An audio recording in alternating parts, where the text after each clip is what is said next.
exhibits in the front. So in this picture, I see Floyd. I see Roxy. Can you find Skipper? You see him? Yeah. Where is he? Really? You know what is? What's our trajectory? 95% certain we're still doomed. And the other 5% adventure and penguins in the storm. I'll take that action. Discover the untold story of how four brothers became dreamers, penguins of Madagascar.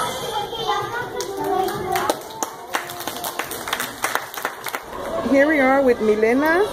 She is a biologist. Yes. And you are part of the Aquarium of the Pacific Wheels. Sure.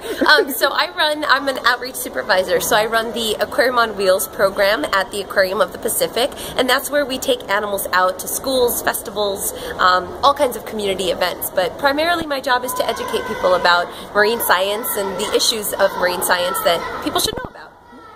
And how often do you do these?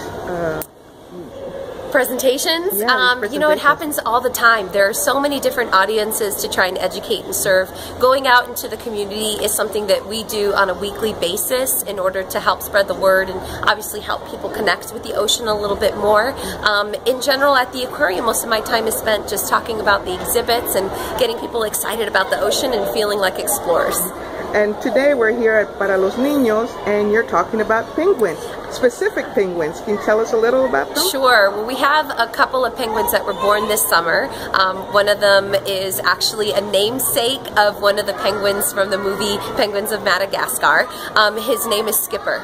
And Skipper actually has an interesting story, not only because he was one of our first few penguin chicks that we've ever had at the aquarium, so he's got some brothers and sisters, but his mom's story is really interesting. Her name is Roxy, and she was rescued off the beaches of Brazil from just malnourishment.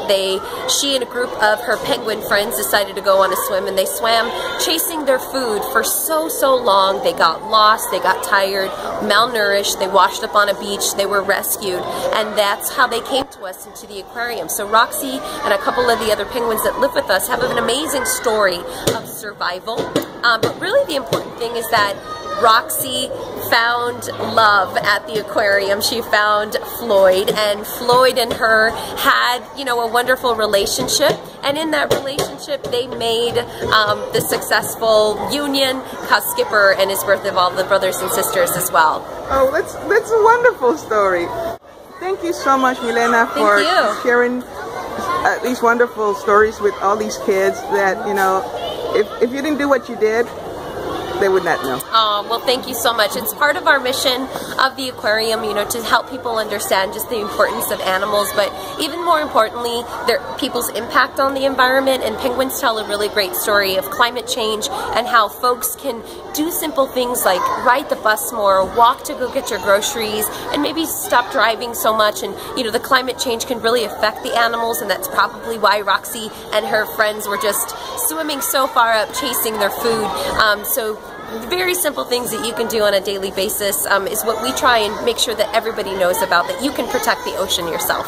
And I think you can start by walking for your weekend coffee. Oh yes, absolutely. That's a great idea. Thank you so much. Thank you. Take care. Bye-bye.